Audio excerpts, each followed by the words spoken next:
प्रणाम के का प्रणाम चाचा। प्रणाम प्रणाम।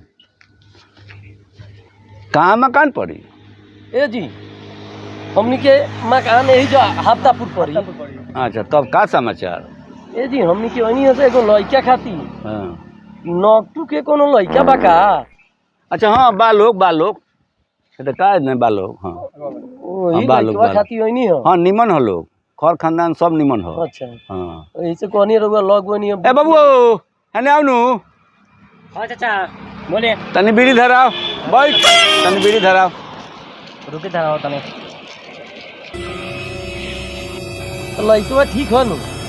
एक नंबर के खर खानदान सब में कुछ नहीं सोचे के। हाँ लइका हाँ। हीरा हो हीरा, ओमे कुछ नहीं सोचे के, को पैसा के टेंशन मत ली हो। माने लइका खाला पिएला नानू जी? बे कोनो नशा नहीं के ओकरा देही। अच्छा हाँ आ कुछ पढ़ल लिखल बा? एकदम कहाँ तो के पढ़ल लिखल हो जी? बहुत आगे ले। अच्छा बहुत आगे ले। आ को भाई बारन सब? तो बाबू माई के एके गो बा? एके गो। हाँ अब तो ठीक होई ना चाचा? तंदिया तनी खैने माने ठीक ठाक बा नु? एकदम ओकरा बारे में नहीं के सोचे के। हाँ ओकरा बारे में नहीं के सोचे के, माने लड़का के बारे में। जी क्या करेलन जी?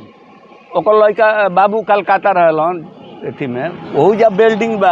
अच्छा हाँ माने ठीक ठाक बा नु? हाँ, एक नंबर। आ कुछ खेती बाड़ी बा कि ना? सब कुछ ठीक बा। कहत तो बानी कि आँख मूद के बियाह करत तू। हाँ कुछुओ के कमी नहीं खे।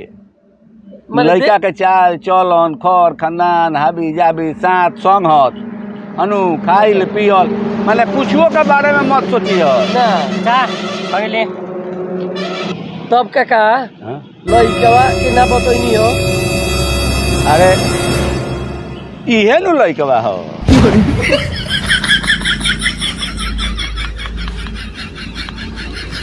बाबू चले के चल चल चल चल चल ए सुने ना कहा जाता रे? ना कोनो ए हम तो कुछ कहबो ना कहनी, मतलब कहा जाए लगल। सुना ना ना ए अभी क्या है तो फिर ए सुना ना।